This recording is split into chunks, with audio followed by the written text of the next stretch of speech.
Hello guys, आरंभ classes में आपका एक बार फिर स्वागत है। आज हम बात करेंगे एक बहुत ही इम्पोर्टेंट टॉपिक के बारे में, जो है सतत पोषणीय विकास। तो इंग्लिश में इसे हम सस्टेनेबल डेवलपमेंट भी कहते हैं। आज इस वीडियो में हम जानेंगे कि इसका अर्थ क्या होता है, इसकी परिभाषाओं के बारे में जानेंगे और इसके कुछ उदाहरण तथा इसके लक्ष्य और महत्व के बारे में जानेंगे। तो चलिए शुरू करते हैं। तो चलिए जानते हैं कि सतत पोषणीय विकास किसे कहते हैं।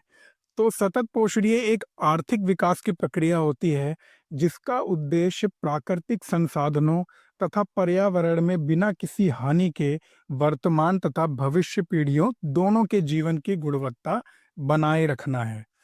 कहने का मतलब है कि ये एक इस तरीके का विकास है, जैसे मान लो आप लोगों के पास जो भी अभी रिसोर्सेज या संसाधनों की उपलब्धि है जो आपके पास अभी अवेलेबल हैं, इनको हम इस तरीके से यूज़ करें कि आज के जो लोग वर्तमान में रह रहे हैं इनकी भी पूर्ति हो सके, और आगे आने वाली जो हमारी पीढ़ियां आने वाली हैं, जो नई जनरेशन है, उनके लिए भी ये बचा रहे। तो ये एक तरीके का बैलेंस बनाने का विकास होता है ताकि हम लोग भी यूज़ कर सकें और आगे आने वाली पीढ़ियां भी इसको यूज़ कर सकें।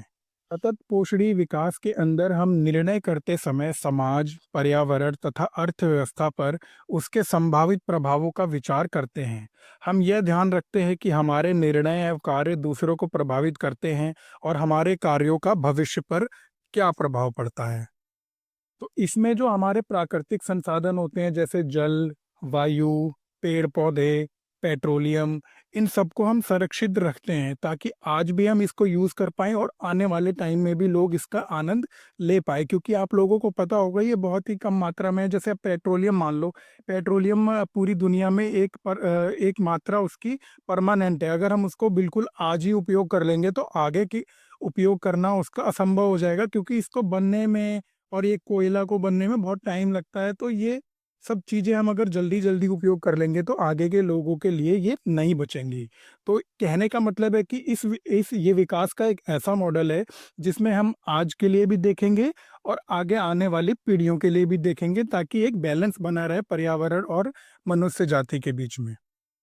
तो मुझे उम्मीद है आप लोगों को यहाँ तक सब क्लियर हो गया होगा। आपको पता चल चुका होगा कि सतत पोषणीय विकास किसे कहते हैं। आगे चलते हैं और आगे मैं इसके प्रकारों के बारे में आपको बताता हूँ। तो सतत विकास को हम 3 मुख्य प्रकारों में विभाजित करते हैं। सबसे पहला जो इसका होता है आर्थिक स्थिरता, और दूसरा जो होता है सामाजिक स्थिरता, और तीसरा होता है पर्यावरणीय स्थिरता। तो मैं एक-एक करके इन चीज़ों के बारे में आपको बताता हूँ। सबसे पहले हम बात करते हैं इसके आर्थिक स्थिरता के बारे में। तो आर्थिक स्थिरता का मतलब है पर्यावरण के प्रति सम्मान के साथ आर्थिक विकास को संतुलित करना। मतलब पर्यावरण के प्रति हम सम्मानजनक भावना रख के अपना विकास करें। तो यह ऐसे उद्योगों और नौकरियों में बढ़ावा देता है जो ना केवल धन पैदा करते हैं बल्कि पर्यावरण पर न्यूनतम नकारात्मक प्रभाव भी डालते हैं। जैसे हम रिन्यूएबल रिसोर्सेज का उपयोग कर सकते हैं, टिकाऊ कृषि है, हरित भवन जैसे क्षेत्र शामिल हैं।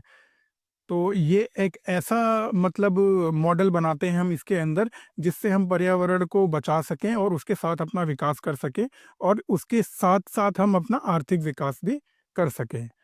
इसके अंदर दूसरा जो इसका प्रकार है वो है सामाजिक स्थिरता। तो दूसरी ओर ये जो सामाजिक स्थिरता है ये एक समावेशी समाज बनाने पर केंद्रित होती है। मतलब कि जो सभी व्यक्तियों और संस्कृतियों का सम्मान करते हों, समान अवसर प्रदान करते हों और मानव अधिकारों को बनाए रखते हों। तो इसमें शिक्षा, स्वास्थ्य और सामाजिक व्यवस्था बनाना भी शामिल है, जो सभी के लिए सुलभ हो, मतलब हर कोई उस पे अपनी पहुँच रख सके। चाहे उनकी सामाजिक, आर्थिक स्थिति, लिंग, जाति या जातीयता कुछ भी हो। इस प्रकार की स्थिरता यह सुनिश्चित करती है कि प्रगति करते समय कोई भी पीछे ना छूटे।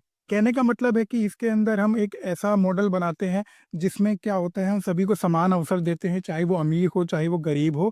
हर किसी को अपना जो भी रिसोर्सेज है हमारे पास, चाहे शिक्षा प्राप्त करनी हो, चाहे स्वास्थ्य प्राप्त करना हो, चाहे हॉस्पिटल जाना हो, तो हर कोई, चाहे वो निचली जाति का हो, किसी भी प्रकार का इंसान हो, सबको बराबर का अवसर मिल पाए।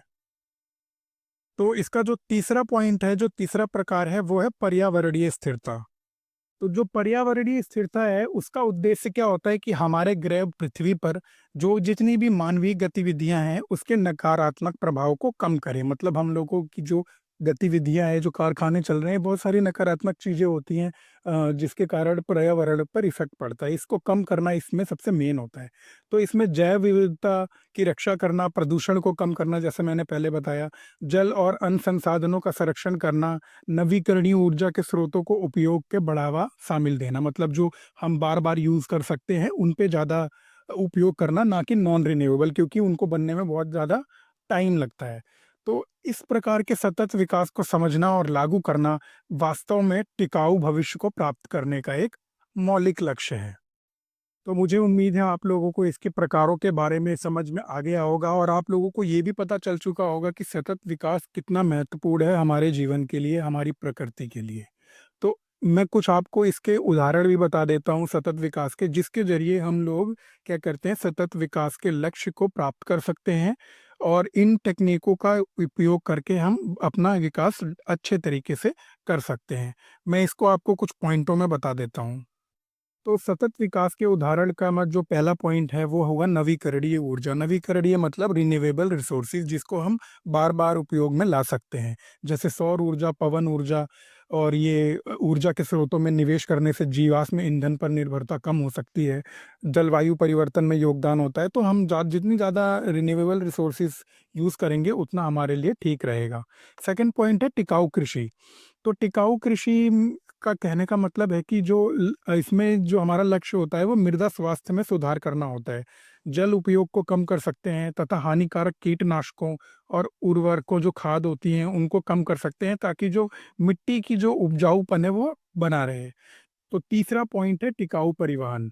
तो टिकाऊ परिवहन में हम कुछ ऐसी टेक्नोलॉजी उपयोग करते हैं जिसमें थोड़ा-सा जो पॉल्यूशन का लेवल है वो कम हो सकता है, या हम सार्वजनिक परिवहन, पैदल चलने और साइकिल चलाने के उपयोग को बढ़ावा देते हैं जिसके अंदर, ताकि पॉल्यूशन में कमी आए और वायु की जो गुणवत्ता है उसमें सुधार आ सके। फोर्थ पॉइंट है प्राकृतिक संसाधनों का संरक्षण और सुरक्षा। तो वनों, महासागरों और जल मार्गों जैसे प्राकृतिक संसाधनों की सुरक्षा से हम जैव विविधता को संरक्षित कर सकते हैं। यानी जो भी हमारे बायोडाइवर्सिटी हम आगे अपने पूरे एनवायरनमेंट में देखते हैं, चिड़िया देखते हैं, एनिमल्स देखते हैं, प्लांट्स देखते हैं, इन लोगों को हम बचा सकते हैं ताकि ये आगे भी जीवित रह सके। तो जलवायु परिवर्तन को इससे हम कम किया जा सकता है और आवश्यक पारिस्थितिकी तंत्र को हम सेवाएं प्रदान कर सकते हैं।